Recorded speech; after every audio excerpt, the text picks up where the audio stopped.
Dang. All right, man. I think we live, bro. I mean, Good. pull up on my end and make sure we good. We could get into it. What's the deal? Jim bad. Good, man. I can't call it. I can't call it. Hey, man. Say, man. Oof, shiesty. All right, man. Yeah, we live. It's up. It's loading. All right, what's the deal, man? Appreciate y'all for tapping in. Rather be live or rather we get this video posted.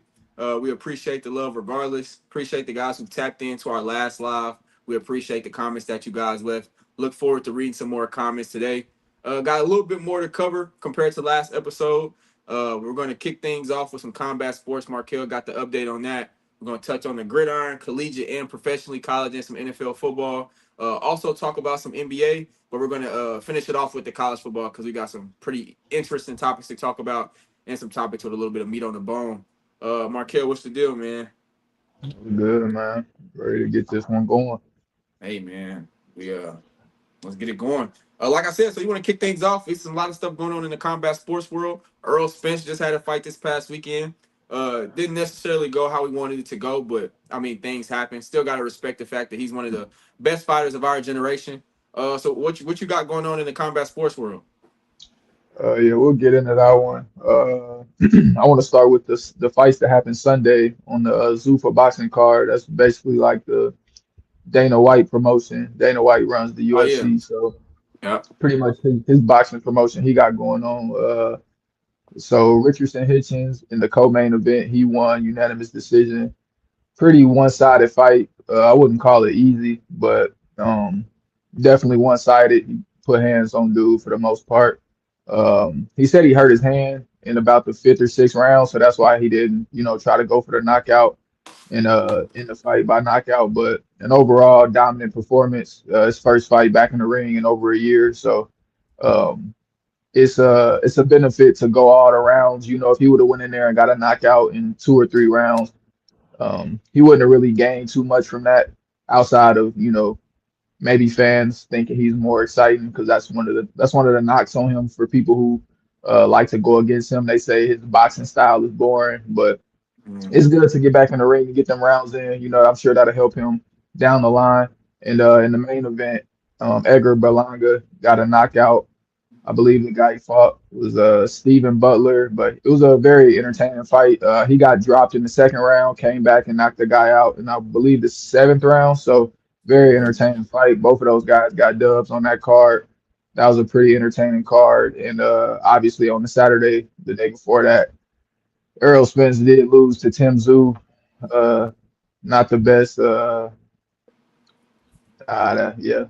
not the best situation, but overall, man, a great career, man. I don't really want to get into him losing. It is what it is. But It overall, a happens. great career. Yeah, overall, a great career, man. He came Oh, back man from things down. that, yeah, he came back from things that most fighters wouldn't come back from. It's as soon as you bring up some of the trials and tribulations that he went through during his career, people say you making excuses, but not Yeah. many people can get flown from a Ferrari and land on their face on concrete and shatter ribs and all that Come and on, bro. and come back and be the same person, let alone the same athlete, regardless of the sport. Yeah. So him to come back and still face world class opposition and still win some big fights, you gotta tip your hat to him. So shout out to him for a great career. He went out on his own terms. He didn't get the win, but I don't blame him for not wanting that Terrence Crawford fight to be his last fight of his career. He went out and had a better Good. showing, even though he didn't get the win. So shout out to him and shout out to Tim Tszyu for handling his business. It was a hometown Already. fight. He went out there and he did his job. So shout out to both of them. And yeah, it was just good to see Earl Spence back into the ring, even though this was for the last time. But Yeah. all in all, it was a good week of boxing. It's her. What else I want to get into? Oh, real quick before you move on, Yeah. I wanted to kind of hit on that Earl Spence. More so, just got a question for you versus anything else. Do you believe? And I noticed you said in the earlier fights that somebody took up some tune-up fights.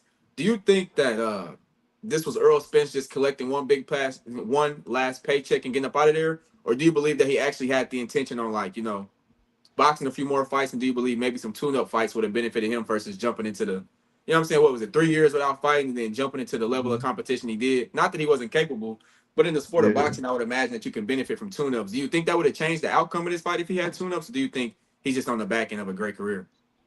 The thing about taking tune-up fights is like What's a man? you could have that mindset of like, yeah, I'm gonna come back and fight this easier fight, Yeah, but you could, but it's a fight, you know, so you could still yeah, lose. So would you rather lose to a good fighter or lose to or potentially lose to a bum that on paper you should beat? You know what I mean? So right, it's like a a college football team, which we'll get into later, scheduling a Division II school for they week 1 game rather than scheduling a formidable opponent and they lose to the Division II school. You know, it's a lose-lose situation because if you beat them, what do you really gain?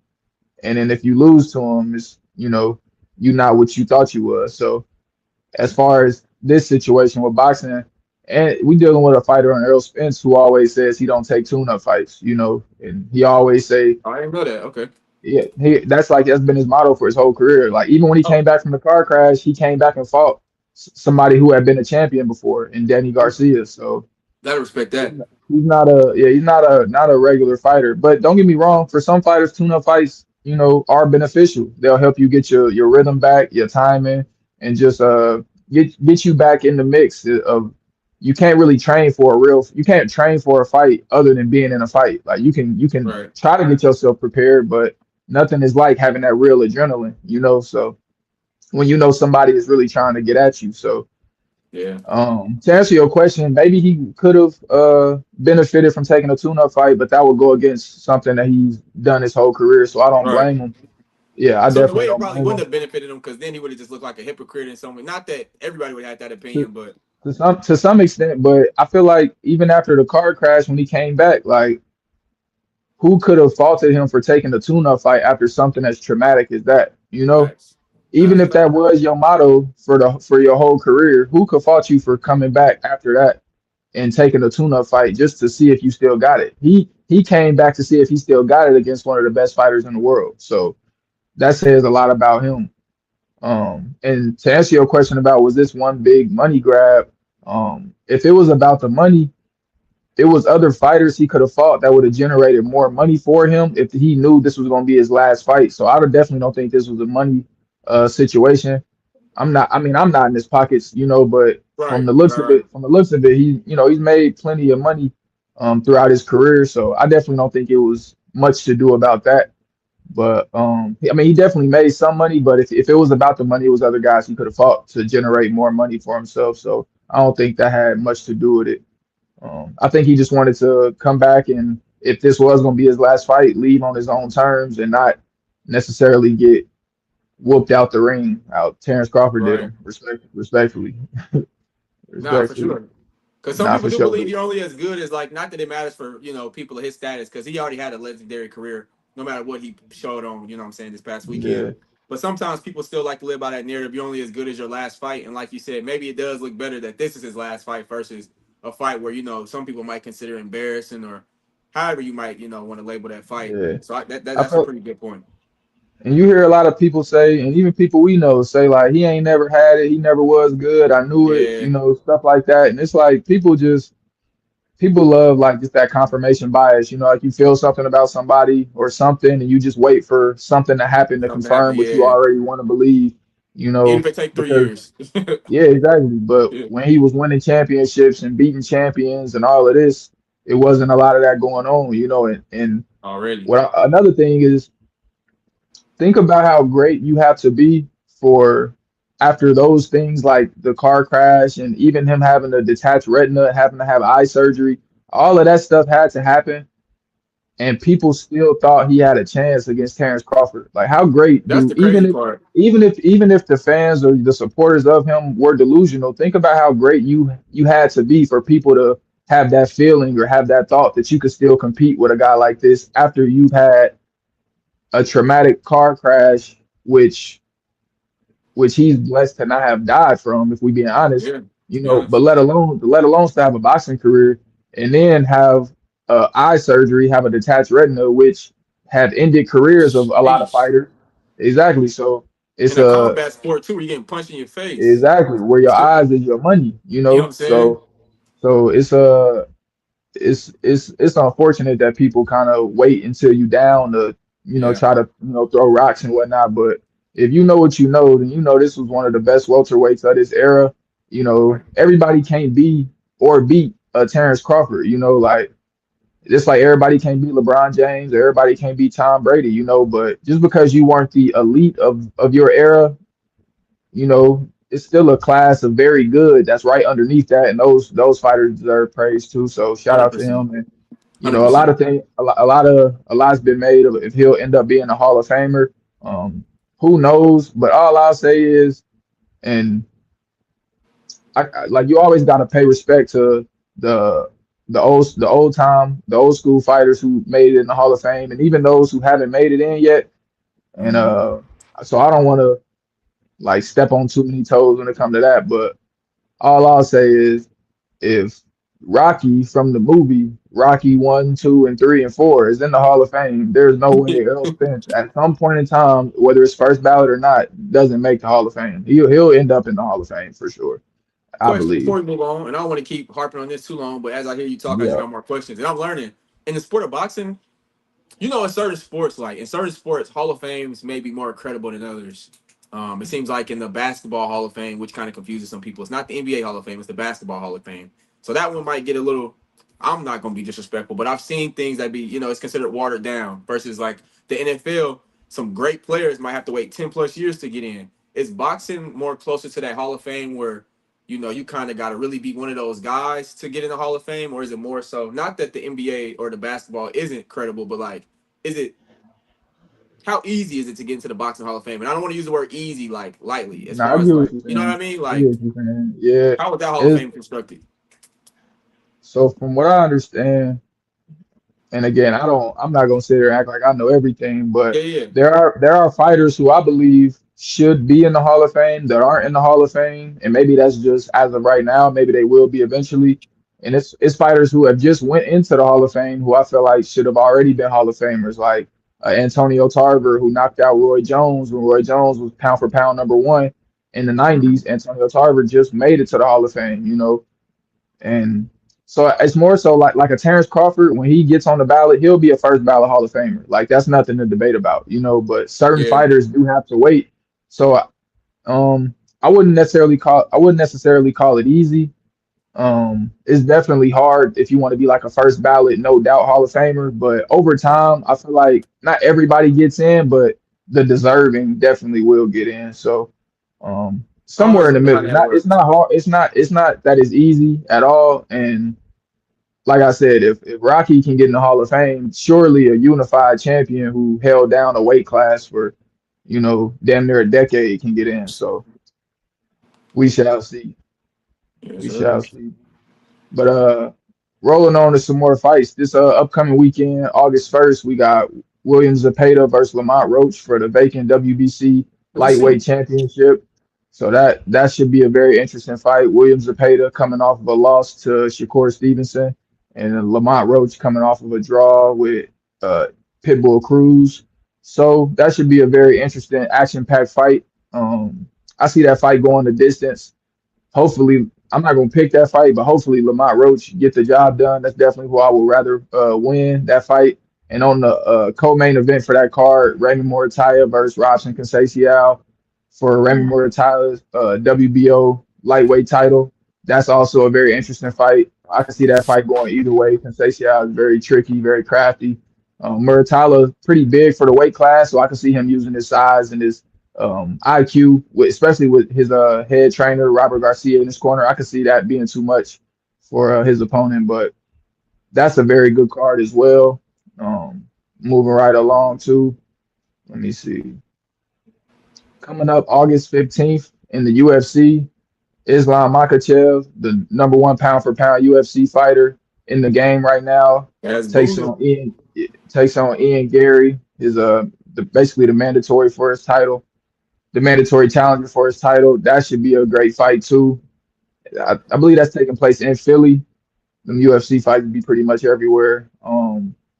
Islam only one loss early in his career, but ever since then, and that was a knockout loss. So call it what you want. You know, you could say the other guy got lucky, whatever the case. But Yeah. he's been on a dominant tear, beating champions and winning belts, moving up to different weight classes, winning belts. So this is a very interesting opponent for him. The last time Dagestan slash Russian fighter fought an Irish fighter on a stage of this magnitude was Conor McGregor versus Khabib, one of if not the biggest UFC fight in history. So remnants of that going into this fight, and obviously Islam being a part of that Khabib training camp family, you know, so that should be a very good fight. I think Islam wins that fight, but it'll be interesting to see how he does it because Ian Gary has the size advantage over him. He's long, he's fast, he's rangy. You know, Islam wants to get to you and wrestle, bring you to the ground. A very improved striker, but I don't think striking with a guy whose main, weapon is striking is going to be his mindset. I think he wants to get him to the ground and try to submit him, use his wrestling and whatnot. So that should be very interesting to see. Um, but yeah, a lot of big fights coming up. Also, Ryan Garcia, Conor Benn, September 12th, Mexican Independence Day weekend. Oh, Um, goddamn. yeah, that should be a. I I don't really want to.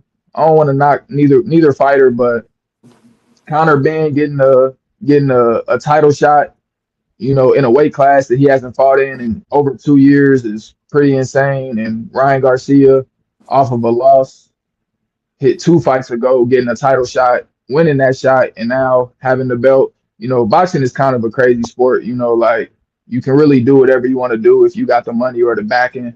So what Already. am I going to do about it? But it should be a good fight, interesting fight. I think Ryan Garcia wins that fight if he's focused. If he's locked in. But if he's not, I can see Conor Benn winning as well. But should be Sure. an entertaining fight. I don't see that fight being boring at all. Both of them like to throw punches. Both of them got pretty decent power. Ryan Garcia got some above average power. I'll put it like that. Um, Yes, sir. Coming off, both of them have been in let's how do I want to put this? Both of them tested positive for steroids, once Yeah. upon a time in their career. So Yeah. neither one's power has looked the same since those accusations came to light. And you can do with that information what you will, but um, both are pretty good fighters, and it should be an interesting match. So that's all Yes, the sir. that's all the combat stuff I got for now, though. So a lot of fights coming And up, a lot of fights in the rear view. So yeah, man, Markel brings a lot of value to this. You know what I'm saying? Just because his knowledge for the combat sports world. So pretty often we want to make sure that he's covered because there's a lot going on. Always, some big fights going on quite often, or. So anyway, moving on. Ryan Garcia, you mentioned that was the last fight. That's why I threw in the Mexican flag. I'm not a gambler, but if I was to gamble, I think this will be who I put my money on. I've been seeing, the lead up to this fight. I wasn't too knowledgeable about the fighter going into this, but after hearing what you're saying and kind of doing some little Twitter research, should be a very entertaining fight. Definitely has that juice behind it that I think also helps combat fights. Ryan Garcia is just a turned up, big personality guy. So I think, he helps sell tickets. Also, could be a reason as to why we seen him on Monday Night Raw this past Monday, yesterday. Another way to promote that fight. I don't think it's a coincidence that we see him on a show like Monday Night Raw a week before his fight. He got into a feud with, if you guys are familiar with Rey Mysterio, he has now aligned himself with Rey Mysterio's son, Dominic Mysterio, in their faction called the Judgment Day. They're beefing with Danhausen right now. A newly acquired talent from AEW, just the independent circuit coming on the WWE. He's the highest merch seller in WWE right now, that being Danhausen. So not the best in-ring talent, but from a personality standpoint, um, bigger than life. So it makes sense. That's why you add another big personality like Ryan Garcia into this feud, just to sell the SummerSlam match between Dominic Mysterio and Danhausen more. And after this fight, boxers typically like to take a year or two, or however they like, a pretty decent time outside of boxing before the next fight. So I feel like WrestleMania will fall in between the next time he takes his next fight. And I think this is a soft launch to get Ryan Garcia involved in a big time pay per view that'll be in Saudi Arabia this upcoming year. Similar to how they use Bad Bunny and just Mike Tyson. WWE always likes to use uh, pop stars, big time fighters to help promote big time events. So hold we'll on, see what wait. Ryan Garcia's got going on in WWE. But before that, he's got a big fight coming up. I'm going to run WrestleMania. down. Hold Oh, up. go ahead. WrestleMania is in Saudi Arabia this next year. Yeah. Man, that's crazy. Yeah, that's terrible. That's Anyway, crazy. yeah. Look what money make a bit do. Nah, Anyways, I'm gonna run down a few things real quick before we get into what we really want to talk about. And that's being college football. Real quick, just want to run down some few things. The NBA, Draymond Green signed a 1 year, $27 million extension to stay in Golden State. That was the same deal that he wasn't too quick to jump on to provide some flexibility for the Warriors to enter the LeBron James sweepstakes. He found his home in Philadelphia now. They were also rumored to get Draymond Green, but $1 million, 1 year, $20 million. I don't think Philadelphia would have been near able to offer him that. Honestly, they were going to offer him the vet minimum. So he takes one big last payday, which is what's his name? Earl Spence did not take that big payday. I think Draymond Green's going to take one big payday because he might have 2 more years left. And with LeBron having 2 years left in the player option on that Philadelphia contract, I don't think we could just already pencil out Draymond joining Philadelphia at some point. Maybe it's a long thing, and let me just get this money real quick, Brian, and I'll slide year two when y'all got some things figured out. Any comments on that Draymond Green thing, or can we keep it pushing? um, I would have liked to see Let me him take in this flag off. Philadelphia. It's over. I would have liked to see him in Philadelphia, but Me too. I can understand him staying with Golden State. If for him to be on a 1 year deal at this point of his career, I definitely think that his time in Golden State is coming to a close, whether that be him retiring or him looking for other situations. But I don't know, man. It kind of for him to be again like he deserved all his money, get all your money, you know what I'm saying? But 27 million Yeah. to average, 8, 7, and 5, and whatnot. I think it's kind of just, we know we gonna be bad. We still got Steph. We need you here Yeah. to just help Steph get open. Like Yeah. that's pretty much your value. Set these screens, throw the ball to Steph, and try not to get suspended too often. I think that's pretty much what he owned for the most part. But it Before we would have been move good. on, It would have been good. It would have been good to see him. It would have been good to see him in Philly. But like I I think said in our so. last live stream, I don't think he would be the difference between Philly winning and losing the championship. Yeah, I agree. Yeah, I don't think he would have been like that deciding factor, but a player who could definitely bring some benefits. Got a comment in the chat. Do you guys think LeBron will play after his 2 year deal that he just signed? I'll let you answer that. Do you think? I think it's very much possible. I think now obviously he has mentioned I think the last two contracts he signed that he didn't know if he's going to be playing basketball near this point, but he still has a lot to give. I feel like if LeBron James wins a championship, I feel like we can almost pencil in a retirement. Going out on top is something special. Will he play another year after the 2 years? I just don't. I mean, not unless Steph Curry got on the move and maybe went somewhere else. Steph Curry is from Ohio, maybe, or is he from Ohio or North Carolina? Maybe he was born in Ohio but from North Carolina. He in Carolina. Yeah. He was Yeah, born. They say he was born in Akron. yeah, same hospital as LeBron or something Yeah, like that. yeah. So I don't. I mean, this NBA season is so crazy right now. I could say I don't see him, but who knows, man? Steph could be on the move. Steph, Draymond, and Jimmy Butler are all free agents after the 2027 season. So who knows if the Unks could come together for one last ride and try to go out on top, especially when a guy like Draymond could be available. And I feel like they'll just be more open to kind of creating their own team if that makes sense versus going to a team that's kind of already structured out. Long-winded answer of saying I really don't see it, not unless something crazy happens. What you got on LeBron playing after this 2 year contract?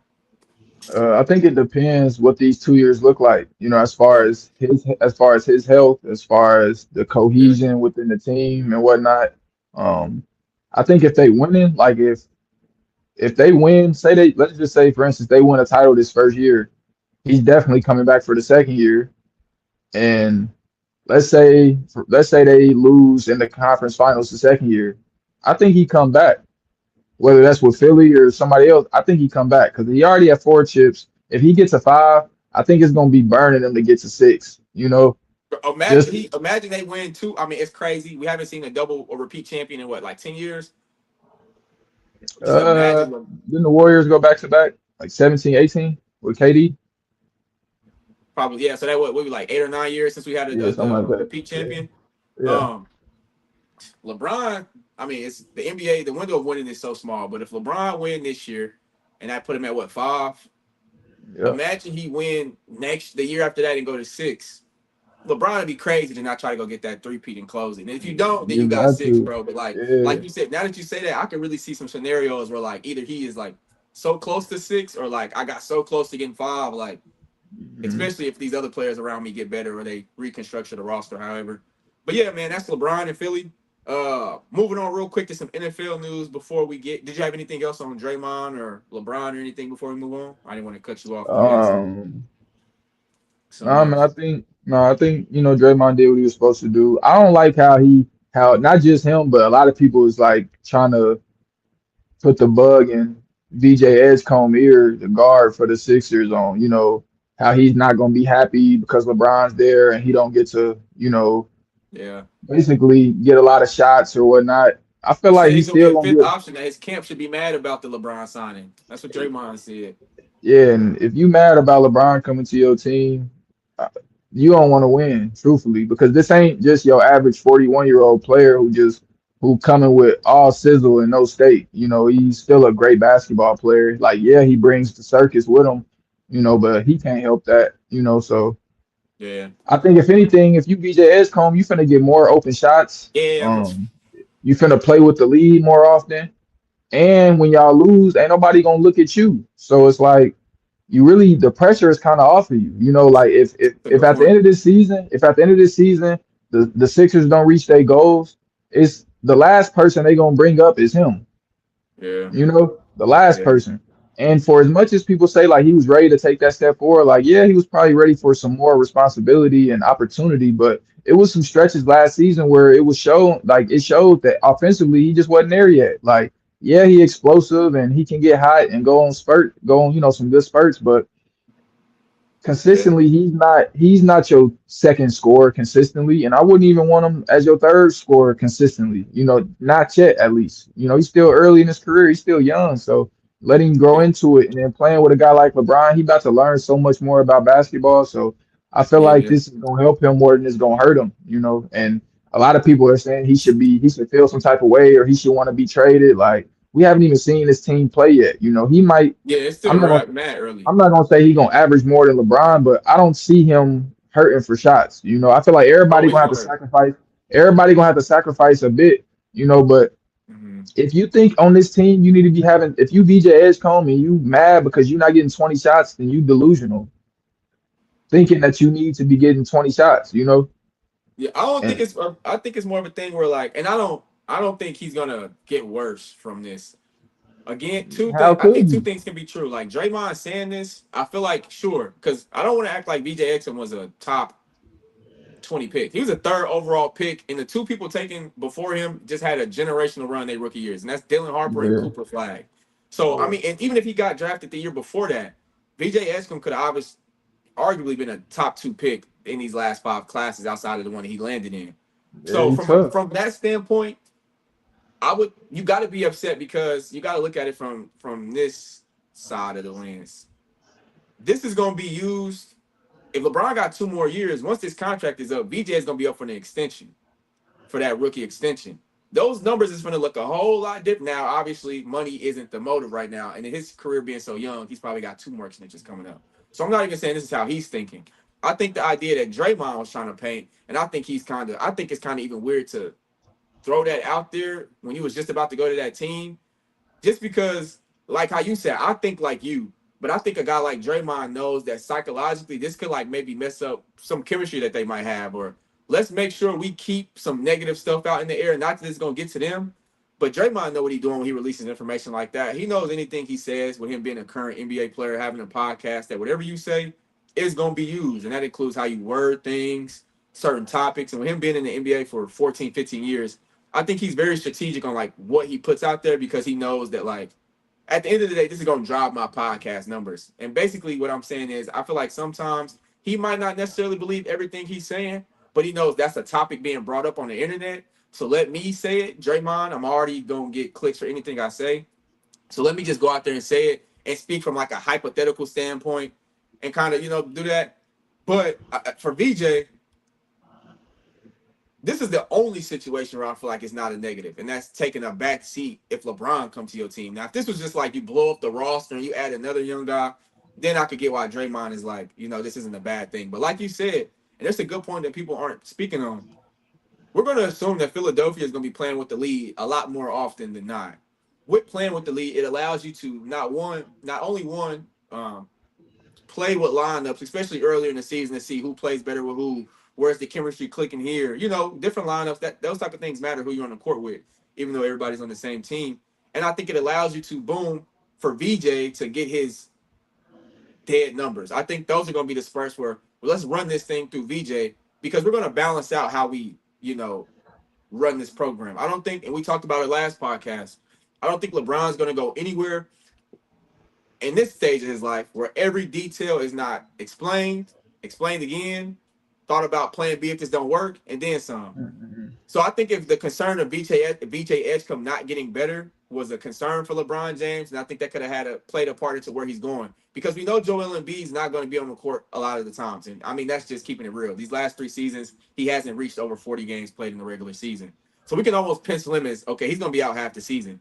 That bumps up LeBron's role as far as what we're going to need from him. So outside of Tyrese Maxey, I mean, we got Jaylen Brown, sure, but injuries happen. Players have off nights. And in the game of, especially in 2027, a good starting 5 isn't just going to win you the game. You know what I'm saying? All these teams are talented. I don't want to go in there acting like Philadelphia is the only team that is going to be this talented. So I think a guy like VJ Edgecombe is good enough to keep them competitive if Joel Embiid is not playing 40 games. To keep them competitive if LeBron isn't playing back-to-backs. So for Draymond to say he was going to take like a back seat or, take some steps backward in developing, I think it's going to be plenty of opportunities for him to continue to develop and even see the game different because he's going to be sharing the floor with LeBron in times where they might be out and there's no Maxey and Embiid. So it's going to be games or I think plenty of situations where VJ Edgecombe is going to have his number called. And I just, I don't think I'm in too much of agreement with Draymond saying that, VJ. I did go into this thinking that he would be a corner guy, but that was more like an initial reaction, just hyped about the whole thing. But once I actually sat down, looked at the roster, once that realism come back in your mind, it's a long season, bro. So I don't think it's any way that he would get worse. You know what I'm saying? And he would be crazy, like you said, if he thought he was going to come into playing with LeBron and think you're going to get more shots. I think, again, there's an understanding that everybody's taking a sacrifice. Like I get it though, because like I'm sure when they got Jaylen Brown, he was already thinking like, all right, some of my shots is gone. And then you bring a LeBron, it's like, damn, that's even more of my shots is gone. But you gotta look at it like I'm getting a guard, essentially a point guard who about to find me so many more open shots. Or just him being on the court alone is gonna get me more open shots or more opportunities to, be in advantageous, situations on the court to get up better looks and whatnot. And going back to the contract thing, like I understand that when it comes time for his extension, he might not have the stats to back up what he's gonna be asking for, but he might have the postseason success. He might have a ring, And what's gonna help him as well is that it would be different if this was his rookie year and he hadn't already shown what he could do. His rookie year, he already shown that like if given more opportunity, you got to assume that he's going to be better with it, So a lot of these players are paid off of potential, So I feel like going off of what he already shown his rookie year and then what he's going to be able to show playing with this team, I don't think it's going to be hard for him to get his extension, whether it's with the Sixers number or gonna look a lot different, brother. If you averaging 12 points versus the 19 he could be averaging, bro, you talking about $50 million. And again, I mean, we're not counting points. I don't know. It depends. It depends though, because like a look, noticeable. Like, because again, like they know potential, but it's gonna be when you're a free agent and extensions, it's other teams that get involved. If Philly come with, we know you got potential, but you average 13, here go 100 million, then we're gonna give like Casey Wallace 104 million. Okay, but if he find himself being a restricted free agent and Philly faking, not trying to give him his whole bag, somebody else gonna give it to him, and then Philly gonna have to either match or let him go. It's not gonna be that number that like Cooper flagging. That's my point. Like for as much as you saying like potential gonna be a thing, there's also like a. But at that point, he was drafted. That you grade this off of. So like, DJ Edgecombe is averaging 13 points per game. We know he might be explosive, but we're not putting him in these same Amen Thompson conversations. We're not gonna put him in these same Stephon Castle just because we know he good. But like, this is still a business. So if you got to earn that, and maybe that might be adding a year extra on this extension or whatever, versus like getting that full max. But I don't want to spend too much time on it because we actually have a lot of other stuff to talk about. So I'm gonna let you do your last thing on VJ, and then we're gonna move on to some NFL stuff, and then we're gonna get into some college football stuff. Nah, we could burn it right there. He might not get the super max, as far as his rookie extension, maybe, but I don't know. Like if LeBron not taking too much money off the cap, I know Jalen Brown getting paid hella. Tyrese Maxey, if he ain't already got his extension, he will be here Like soon. he gonna get it. Something crazy. And Embiid, that's what it's really gonna come down to. Like Embiid got like 2 or 3 years left at like 50, 60 million a year, something like that. So I don't know. By the time that fizzle out, maybe they got enough to give VJ, if not top of the market, something he comfortable with, something that he ain't gonna feel like he Yeah. being shorted. So we'll Not for see. sure. Yeah, we'll see. But yeah, man, LeBron and the Philadelphia 76ers, a lot of interesting stuff. Moving on real quick, I'm gonna run down a few things in the NFL. I mean, probably just a few seconds, then we're gonna jump into college. Patrick Mahomes has been cleared to play. For those who don't know, he tore his ACL and his LCL in his left knee against the Los Angeles Chargers on December 14th this past season. And rumors are saying that he was struggling. I'm not putting too much into that. I feel like in the off season, you always hear about how somebody's struggling so much, and then when the season comes, there's no worries. And then these guys haven't played football in so long. To think that they're gonna come off of the surgery, coming from underneath the knife, not being able to put pressure on his leg fully for 9 months to a year, and think he's gonna come back into training camp and look like MVP form. I think that's a little bit, unrealistic, and I think he'll be closer to that. And Patrick Mahomes, we know once we get into September, October, and the season is actually, a little bit closer. Anything on Mahomes? And also want to throw that out there. With Justin Fields getting signed in the offseason, do you think that would change, how the Chiefs feel like when they should throw Mahomes in? Do you think he should go in week one if he's ready? Or even if he says he's ready, do you think maybe Justin Fields should take, the first game or two and kind of work him in? If he's cleared by the doctors and he feel like he ready and he looking good in practice, I feel like Let you him play go. him. Yeah, I don't feel like you don't waste no time. You play him. And as far as him not looking the sharpest, it's early in the off. It's not early in the off season, but it's early as far as in the training camp Oh and what yeah. they got going on. So that really don't matter none. He playing with. There's still some young receivers in a group. I like even last year they didn't have Rasheed Rice in training camp. Worthy I think Worthy was there, but Hollywood messed all up in his all, collarbone like the first yeah, preseason game or something. that's quarterback like this. You don't really, not that you don't put stock in what happens in training camp, but when the lights come on, he ready to rock. So you He really it's all proved that, about that's probably that's yeah, Cal maneuver probably. it's all about him being fully healthy and able to move around and run that offense. But nah, I don't put too much stock into that. If anything, hopefully that means the defense gonna be good this year. That means the defense doing what they got to do. Yeah. Uh, yeah. So the Rams play the Chiefs week one. I'm with you. I think he should start because don't you dare put Justin Fields against the Rams with Miles Garrett. Boy, them niggas are gonna get Mhm. whooped. Moving Yeah. on. DeAndre Hopkins, even though he still is a free agent technically, he was seen working out with the Patriots as a wide receiver coach. He was seen next to the coaches, seen helping them, conduct drills. He's got the coach gear on. He played with Vrabel back in 2023 and 2024 in Tennessee. Now, Vrabel did say he's not a coach yet.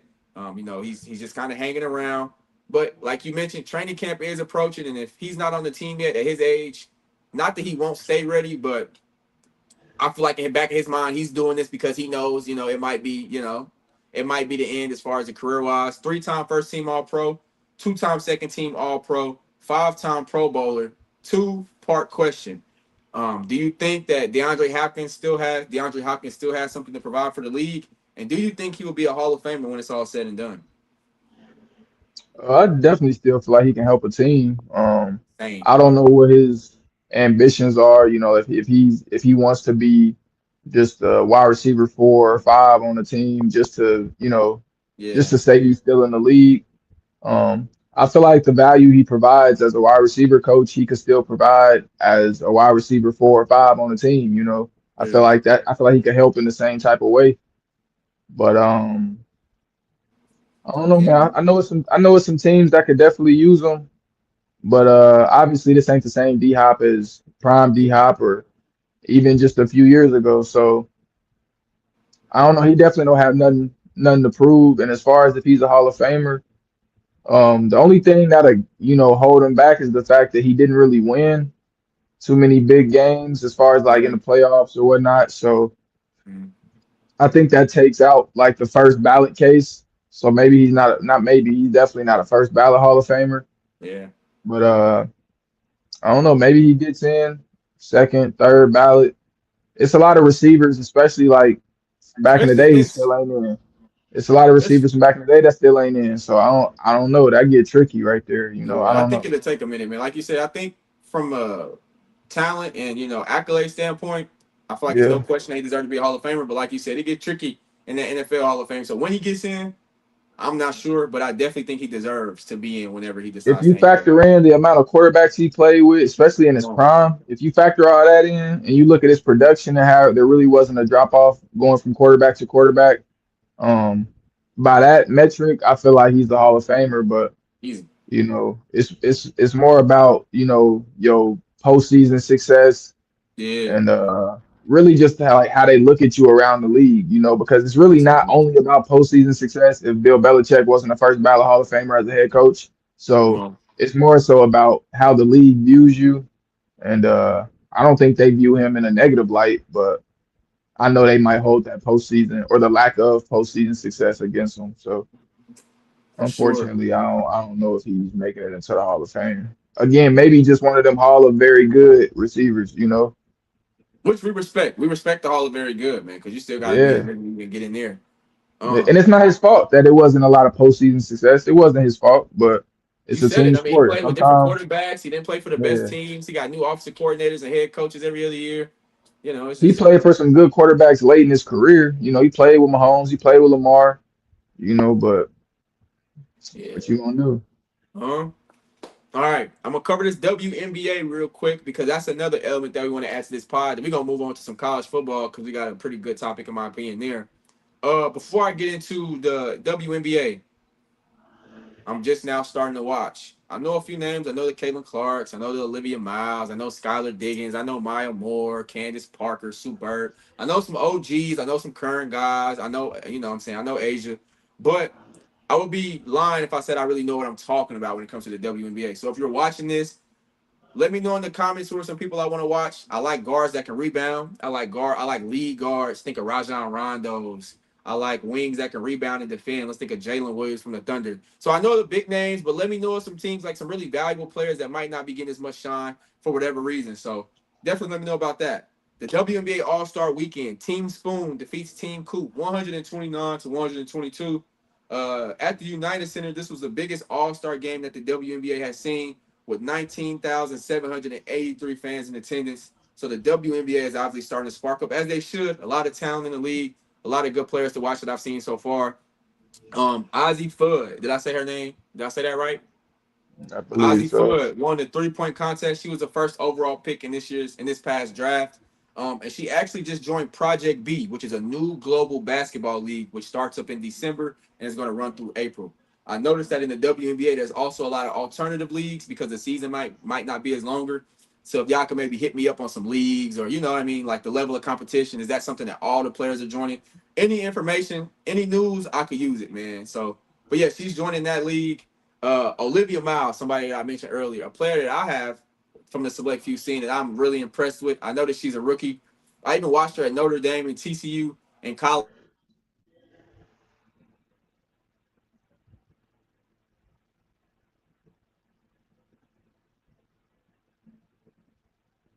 Damn, he dropped off. Let me see. Uh, since we on WNBA, Oh, there you go. all right, my fault. I got a phone call. Sorry about that. I can't hear Business. you. Oh, hold on, real quick. Hold up.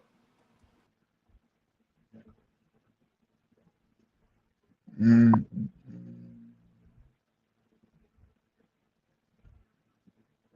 Nah, yeah, the WNBA season definitely. I don't think people go to them other leagues because the season is short. I Yo, think it's because they still not making the money they should be making. I can hear no. you. Oh my goodness. All right, hold on. You gotta keep going. Hold on.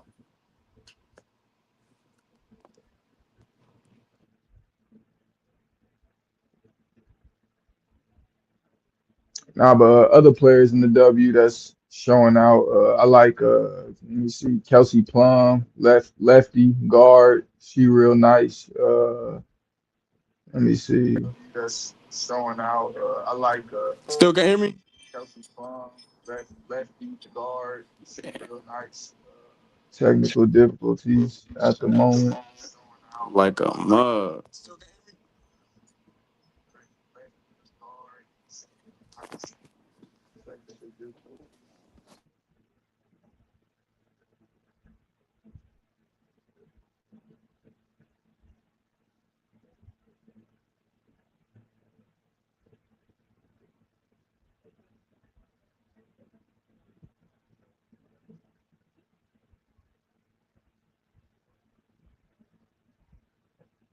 Let me see.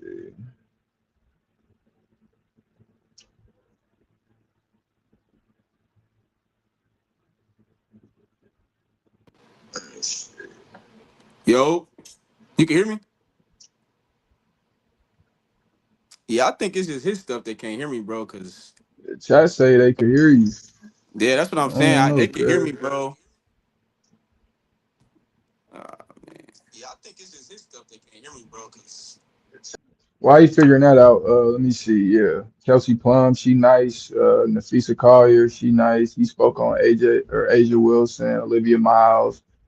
Uh, gotta support Angel Reese.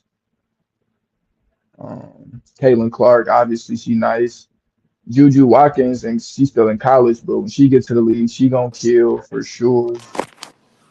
Yeah, I can hear you. you can hear me, Yep. Um, bro. I was just going over these other My phone, I got a WNBA phone players that's call. nice. You fool. I got my shit on Do Not Disturb. I already know. Niggas skipped the do not disturb and call Yeah, right back. Oh my yeah. god. Let me Yeah, my see. fault. I'm Yeah, just but I going don't know over where some I of these. left off at, but Nah, go I ahead. think that was enough for the W. I'm gonna let you finish what you're doing because I really couldn't hear you. Yeah. But then we Now I could. was just speaking on some more uh good WNBA players. Who would I say already? Kelsey Plum, lefty guard, she nice. Nafisa Collier, she Yeah, hella raw. did hear about her. Um, Kelsey Mitchell, she nice too. Obviously, Caitlin Clark, Angel Reese. Um, there's somebody I can't think of right now that I know I'm missing. Um, That threw me off a little bit. I ain't gonna lie. yeah, I had somebody else, somebody I be watching all the time. Uh, Oh well, yeah, we ain't gonna get too caught up on that. yeah. Flage been hooping too. Yeah, she's gonna be nice. Juju's Flage- coming in. I seen, Yeah, as that's the who I season fuck come with up, I'm gonna too. do my homework on some because we also gonna talk about little college sports as well. From the collegiate women's side of the court. Whenever that time do come. Shout out to Tone. Already gonna be a bull when she come in. Oh, she might just be a bull. Actually, who's Who that is other they? girl? Something we was talking about her. Boston, something Boston. Oh, Aaliyah Boston. Aaliyah Boston. She Yeah, nice. I yeah, like her. she is. I've been watching her in Yes, college. I don't know what she did in the W so yeah, far, but she was she raw. nice. Now, Uh, when Juju come in the league, she gonna be a problem though. She gonna be terrorizing them She gonna because join that Caitlin she Clark, Olivia raw. Miles, elite Who guard who you talk. said? Who you said? Tone said look out for. AUDI. He talking about Audi Crooks. Remember she played at Iowa State. Big fella. Big big fella, crazy. Oh, big fella. I thought he was talking about the Aussie girl. Oh, the big. Oh, yeah, yeah, yeah. Big fella, She just hit crazy. the portal, didn't she? I think she go to like. Yeah, Let me see, she like Oklahoma now or something or something like that. But boy, nah. she. Oklahoma got a guard too. Aaliyah Chavez, she raw too. I don't think I know her. See, you put me on game. Yeah, and they called her big fella though. You Oh yeah, wild as big fella. hell. See, I didn't know. Okay, yeah, Oh, I big think she fella. go Oklahoma State. Am I tripping? She went to OSU. Yeah, Oklahoma State. Yeah, yeah, yeah, yeah. OSU. Okay. See, that's why we got to talk about this stuff because he just put me on somebody like I knew about her, but I didn't know her name. So now I'm not gonna forget that. Now I Nah, can. she a beast. Oh, She a appreciate the hoop, beast. Tom. Defensively though, I think Cone, she be getting Cone. cooked a little She bit. can't move. Yeah, That's why she got up out of there. on that island, get her on Oh that boy, island. when she got that rock and turned that back, Hey, when she GG's. got that ball, it's over with for Oh, sure, for sure, send help, send for help. sure. Speaking of big fellas, let's go to the gridiron where it's a lot of big, a lot of other big fellas in Texas. They got the biggest fellas. You know what I'm saying? So, oh goddamn. Let me go to my stuff real quick. I just read something crazy. All right, redirecting. Teams with the most pressure is a conversation that's been talked Hey. about a lot in college football. Uh, and with the power of NIL, I think we're starting to see a lot more pressure on these teams. That we're gonna take a Oh quick break, shit. real quick, real quick, real quick, real quick. Hold on, hold on. Oh, got to get myself together. Hey, that was funny as fuck. That nigga said big fella. Big fella. All right, so yeah, man, Texas. Did you want to kick it off? Or you want me to go into what I got about this college football? Because we can kind of go a different College ways with football. this. Yeah. Nah, go ahead, do your thing, man. Do my I thing. gotta, All right. yeah, do your thing. Shit. So, speaking of college football, like I mentioned, the season is rolling around. We're about a few weeks away. We got a pretty good idea of who starters are going to be, schedules and stuff like that. We got a pretty good idea. But Texas is the team that I feel like has been the most interesting to me, and just the team that I feel like has one of the few teams that you can say has that championship potential, but also one of those teams that I feel like has a lot of pressure on them that also is involved in that championship pressure. Texas. Win total 9.5 Ooh, wins this upcoming shit. season. Last year they went 9-3, so Vegas has them winning the same amount of games, 9 wins, but they have a much tougher schedule compared to last year, and I'll get into that here in a second. Um, but like I mentioned, Texas is a team that has uncapped potential, and it's just not a lot of concerns on paper. Something you like to say a lot, something I like to say a lot. If games got played on paper, we'll see a different Super Bowl champion, a different NBA champion every year that's happening. So the ball still has to get lined up. Defense, offense still got to roll out there. So the game isn't played on paper. But on paper, not really a lot of concerns, which is a good sign that we're going to want to see a successful team. But again, the game has to get played. They missed the playoffs last year at 9-3. So I think this past season or this upcoming season, they have a really tough schedule. And I think the reason for them scheduling a lot of tough games is to simply put pressure on the committee for them to show us how important is the strength of schedule. They didn't make it last year due to those 3 losses because they value strength of schedule. Now you might look at some Big 12 teams that go 11-1, 10-2, 10-2, something better than 9-3. But a lot of teams in the SEC, Big Ten, they like to argue that my 9-3 is more valuable than your 10-2 due to my level of competition play.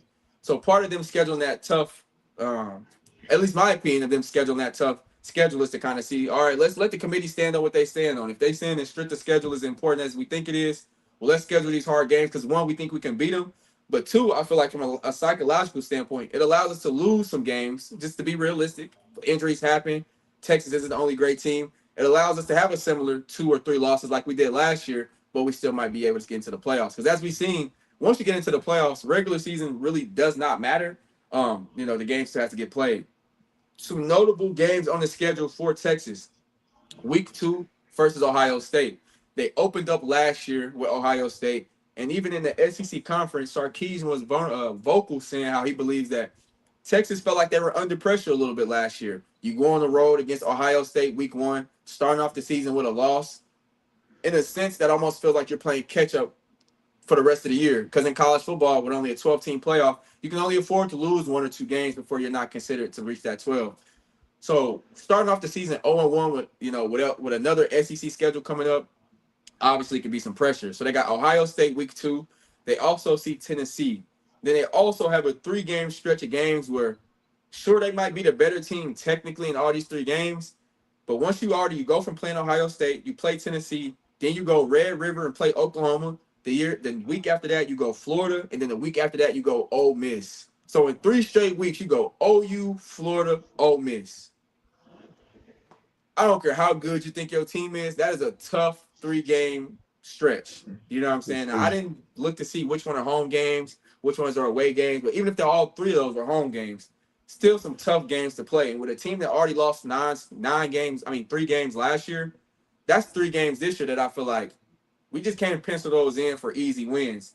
And I did even mention LSU that they played 2 weeks after they go on that 3-game stretch. And again, Ohio State and Tennessee in the beginning of the season. 1, 2, 3, 4, 5. That's 6 games where I feel like Texas, even though they might be the better team on paper, has a really good shot of losing those games. Now, I have Texas going 10-2. I have them losing two. I have them losing that Red River against Oklahoma because I feel like that's going to be a really great team. And I also have them losing against Ole Miss. I'm starting to become a real big fan of Trinidad Chambliss. Keywan Lacey. I'm also buying into the coach snake them out. So I'm kind of into that. I'm backing up. They got a lot to prove. They showed last year what they can do. Now this year, with Trinidad Chambers coming into the season as the full-time starter, I don't know if people remember, he was the backup going into last year. But when Austin got injured, who's now at Mizzou, he got a chance to play and showed that he could be a starting caliber quarterback. Another thing that I feel like makes college football so interesting, we like to think that they make the right decisions like they do in the NFL and the NBA. But a lot of times it takes an injury for you to see who your real starter is. It takes Spencer Rattler playing bad to show that Caleb Williams probably should be in this game already. Stuff like that. I feel like we see that a lot more often in college football. Now, the college football era that we're even in now, all these teams have a lot of loaded teams. At least the top 10 to 12 teams, I feel like on paper, can argue that they have some sort of championship window. But if we're just going through the roster through Texas, they just brought in Raleek Brown, who had 1,380 yards last year at Arizona State. He also had a 38% chance elusive rate, which means in open field, he is one of the hardest players to bring down and hardest guys to tackle. Arch Manning did not have a run game last year, so I can only imagine if they would have had someone of a decent run game last year and some good O-line play, that 9-3 could have easily been 10-2, and we would have seen Texas in the playoffs because Arch Manning actually did have a good second half of the season. So, hold on real quick. Oh, I thought Kate was coming in. He fried us in the bowl game. What'd you say?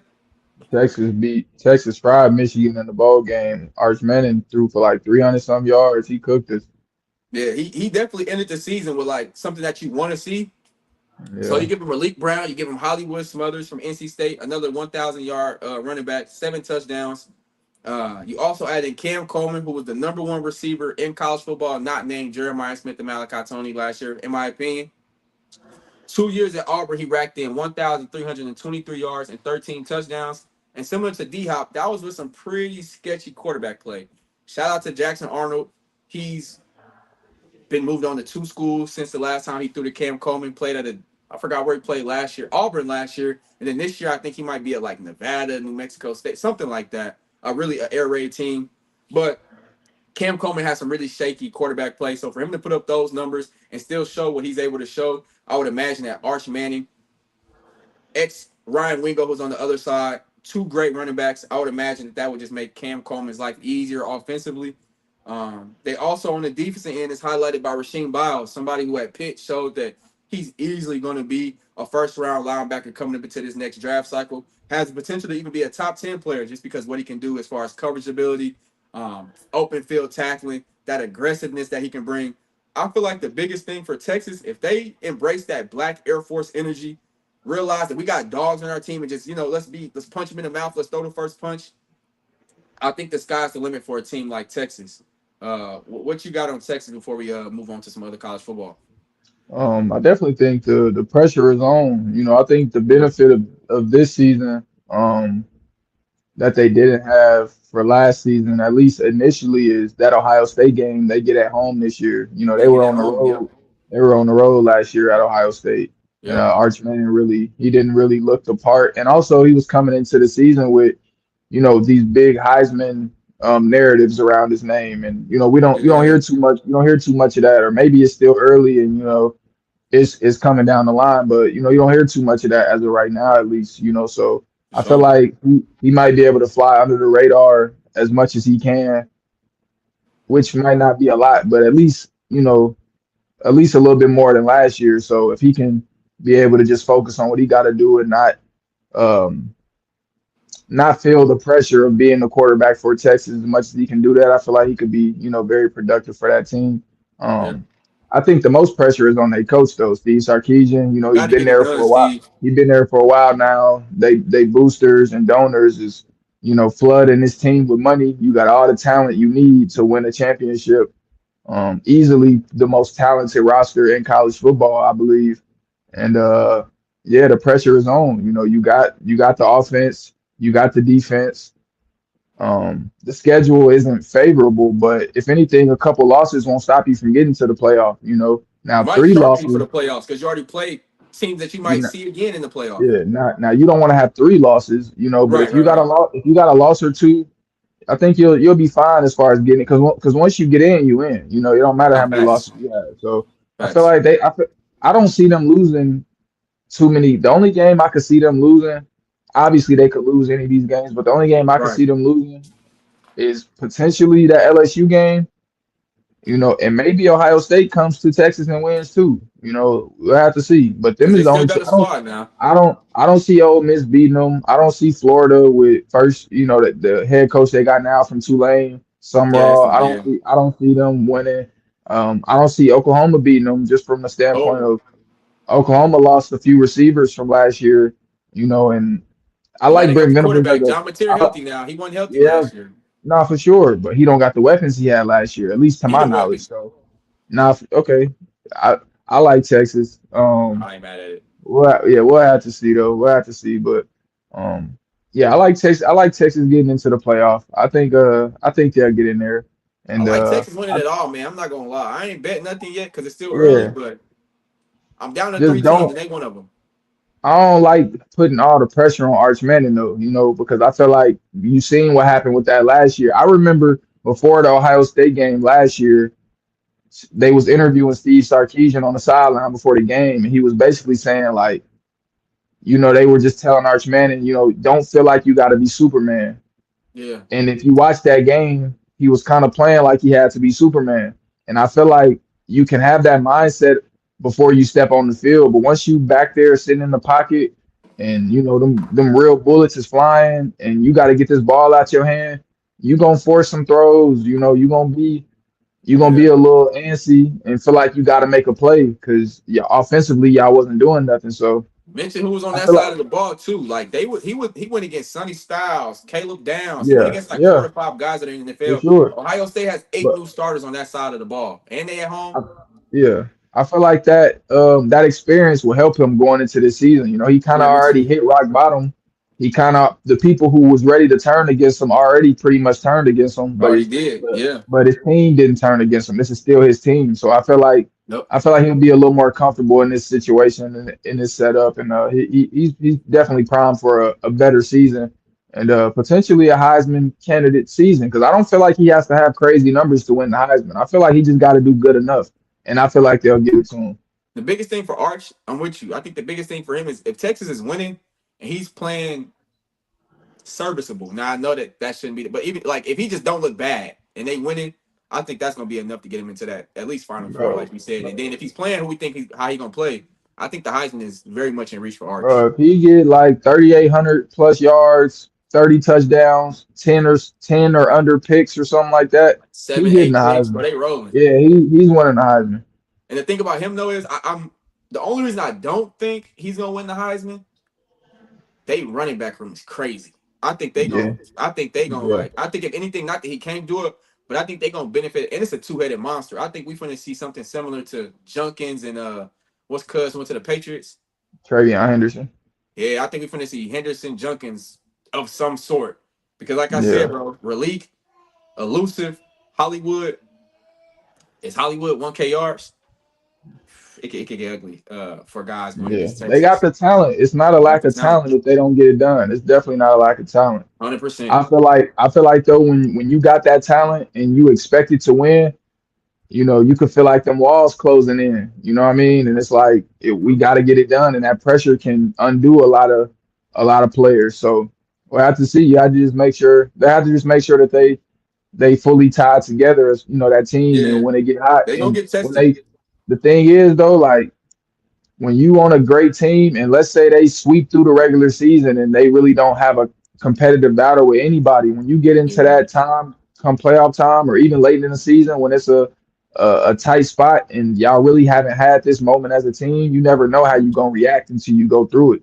So Exactly. And it's like you said, it's that could even good. go as far back as because there's a lot of people who are on that 9-3 win team last year. There's a lot of Yeah, guys on that roster who returning who played the Ohio States, who played with Arch Manning. So yeah, like you said, that hindsight being 2020, you never know how that could swing how they attack adversity this year when they are in another late yeah. game or back into a corner on the road or whatever the case may be. So And I like am how with he you had 100%. how he had to go to Ohio State early in the season, That's and tough. and he didn't really have the game he wanted to, or the team in general didn't have the game they wanted to. Who's Mhm. to say that when Ohio State come to Texas, that Julian saying don't have that same type of It's his turn to get on the situation? road and see how he Yeah, jump. yeah, but we'll see. It's they different teams, obviously, but Yeah. Early in Um. the season before you can really hit a groove and you in that hostile environment, it can be tough. So yeah, man. Just yeah. Before we move on from Texas, I think they got a good season coming up. I think we both feel like that they are definitely able to meet certain expectations if it plays out how it plays out.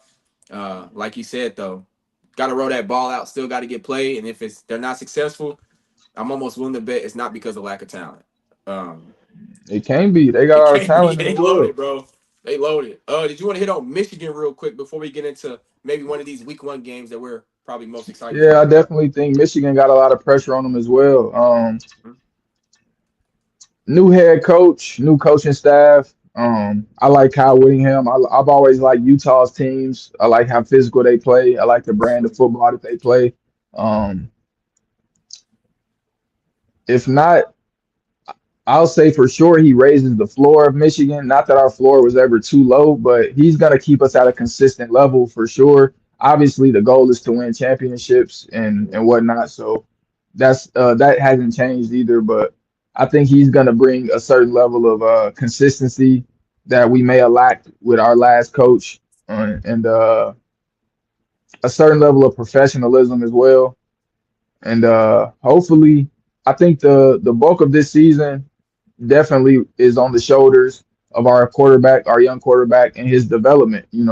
With Mhm. him last year having a pretty up and down season, and don't take my word for it. A lot of the fan base, a lot of the alumni really had a lot of things to say about his inconsistency, his inconsistency, and his lack of ability to throw the ball. Like, Yeah. yeah, he has a strong arm, but it's not always about having the strongest arm. You gotta know what type of throw, where to throw, when to throw. And he wasn't the best at that last year. Obviously, he's a great athlete, but we're gonna need him to be more consistent from the pocket. And I believe he can do that. Last year he didn't really have a um a set quarterback coach.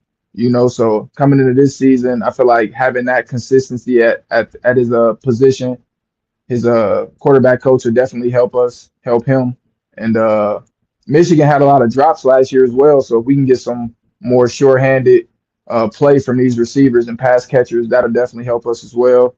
Um, just looking at the Big Ten, I feel like the Tier 1 teams, obviously Indiana, Oregon, and Ohio State. I feel like Michigan can be in that group as well. We kind of just gotta fight our way back in there. Yeah.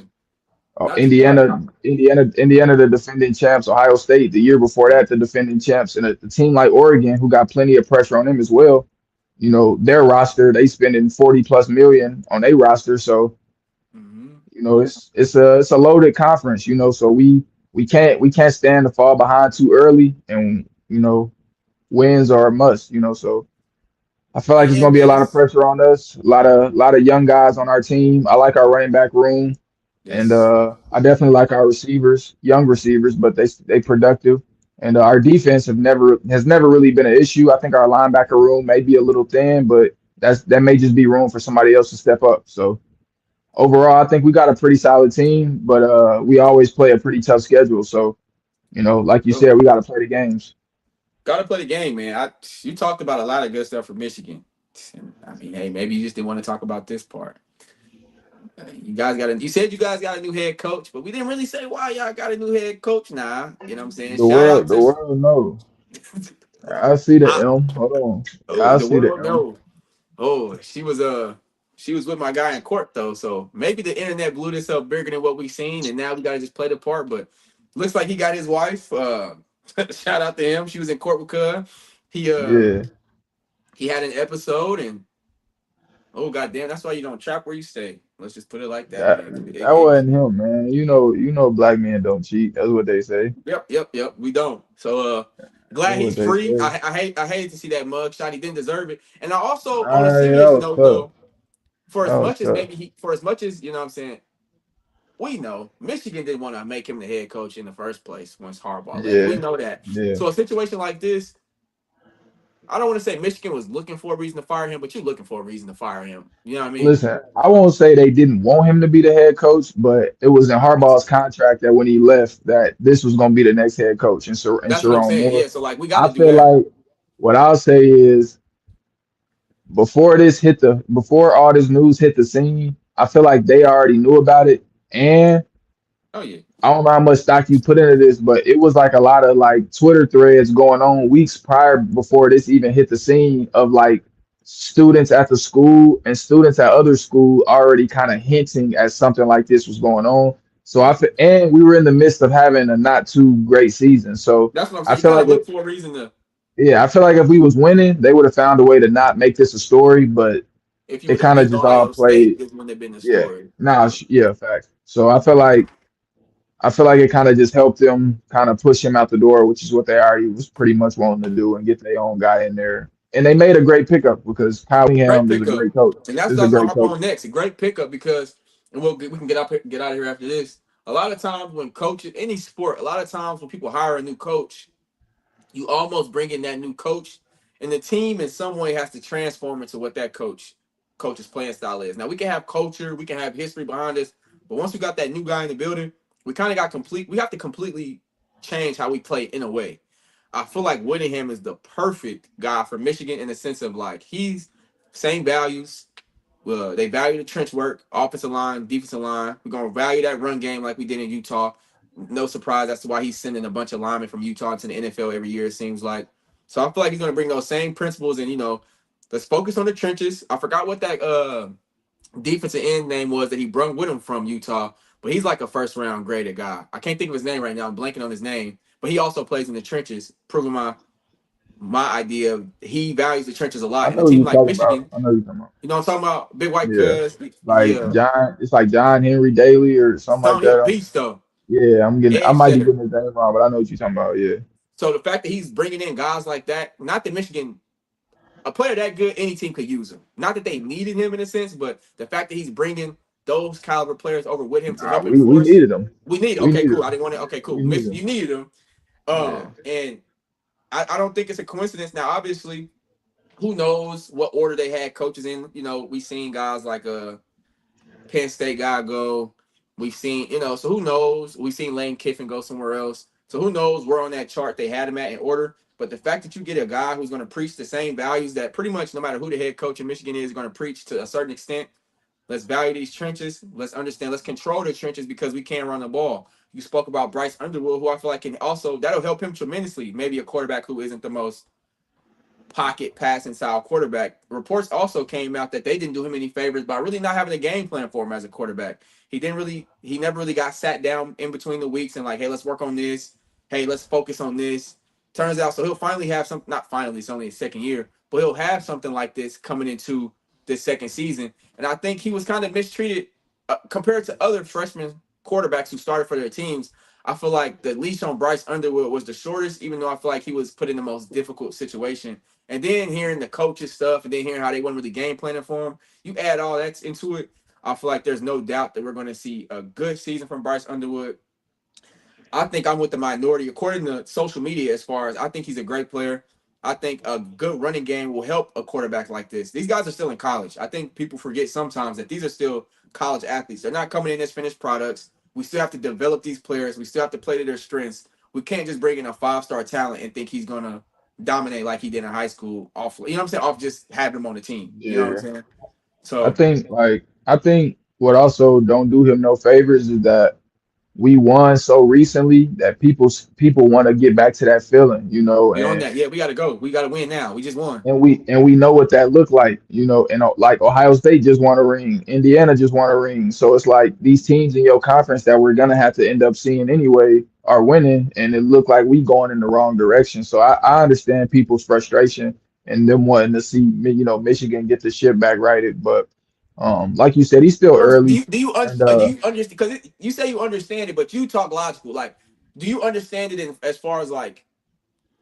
I guess I don't understand how you could be so hard on a freshman quarterback knowing this situation. Like, I feel like some fans are just being just not fair. Like you making it seem I like I understand, like they got a point in being nah, because I understand it. I no understand it cards was because played in his favor. So like, what do listen, you expect? I understand it because it's college. I mean, it's college football, and like Understand it like you can see it if happen, or you you understand like why, like because obviously I know it's gonna be people that think like that, but like you understand, like you get why they mad at him, like I guess I just don't see that side of like I what get you I have to get it from the standpoint of he sure makes a lot of money to be the quarterback for Michigan, so people for expect sure. results immediately because you're not waiting to get paid until your results, show that you should be getting paid. With You no getting the money receivers, up, no game you getting the plan, money no up help, front. like with nothing. And All right, but no. It's not.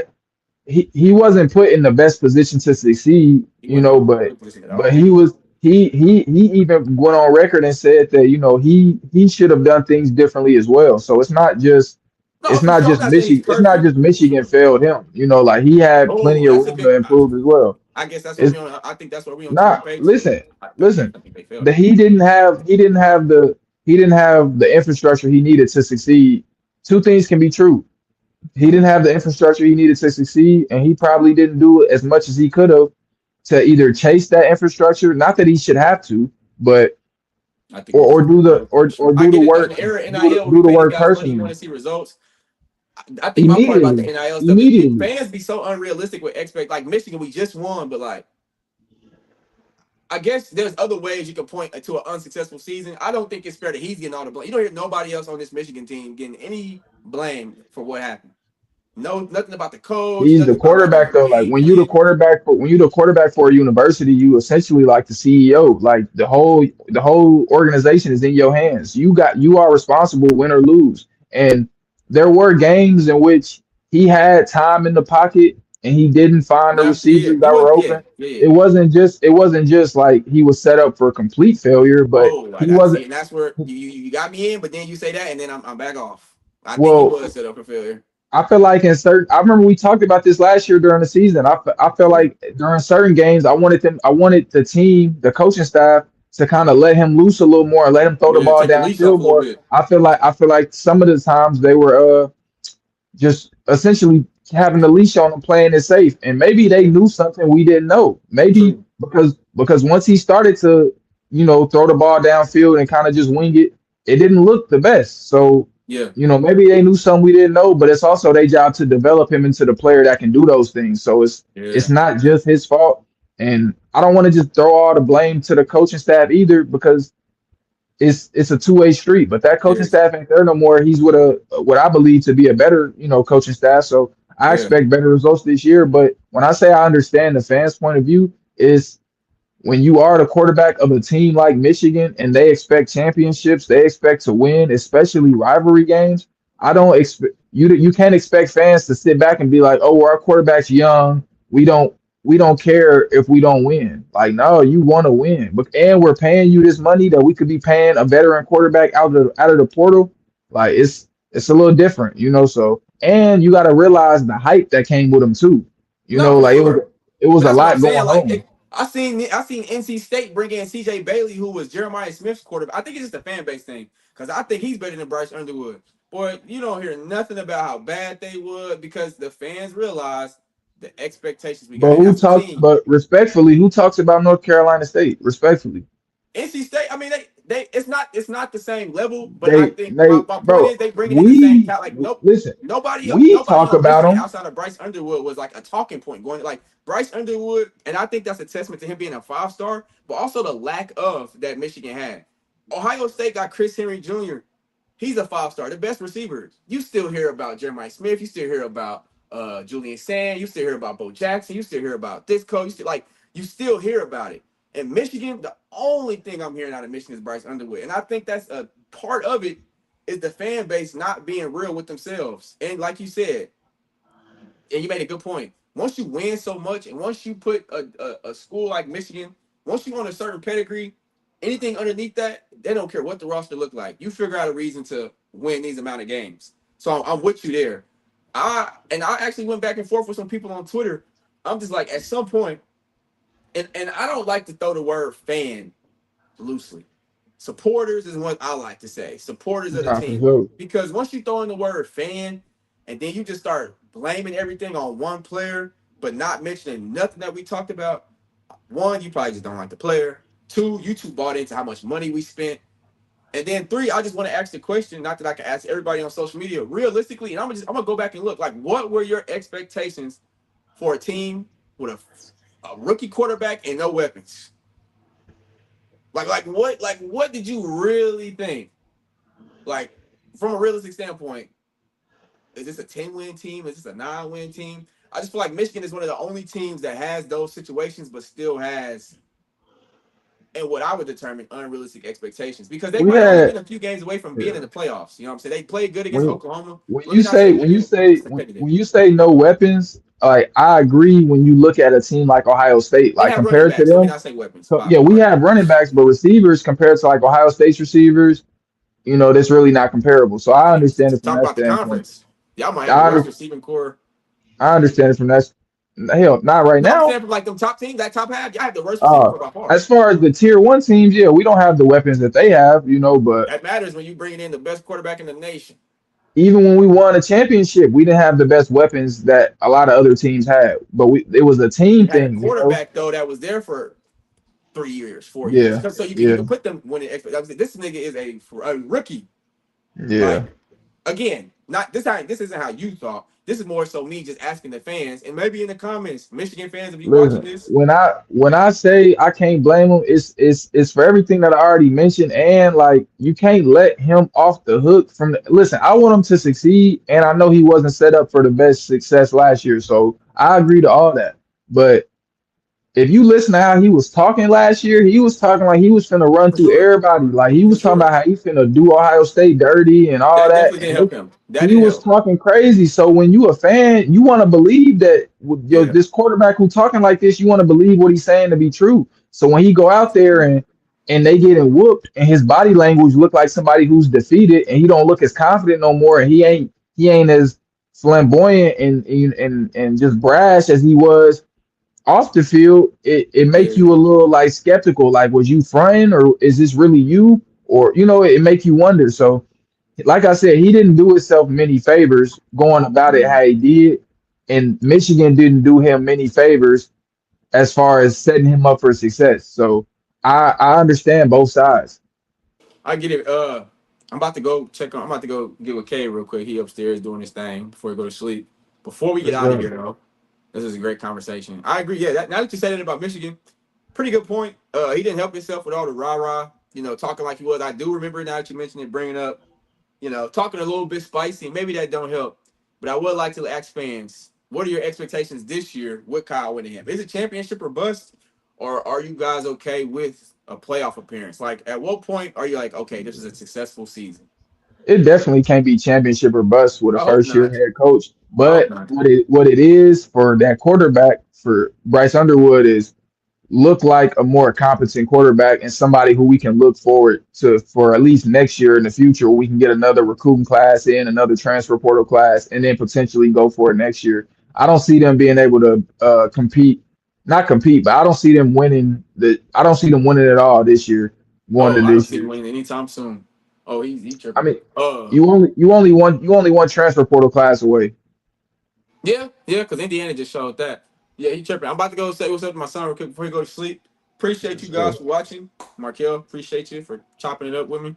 We're gonna For try to sure. not try. We're gonna do this every week around this time. Mondays and Tuesdays. We're not really following on a specific date yet. In a perfect world, we're gonna do both days. We gotta just organize some things real quick. But definitely be on the lookout for the gym bag going live weekly, Mondays and Tuesdays. Hit us in the DM with some questions you might want us to answer on the live. We'll definitely get into that. Questions, comments. Appreciate you guys for watching. Markel, anything before we get up out of here? Nah, man. Everything you said, and appreciate y'all for tuning in, whether it's now or later. Now or later. Oh goddamn. Big fella in Oklahoma State. Let's go to work. Oh goddamn.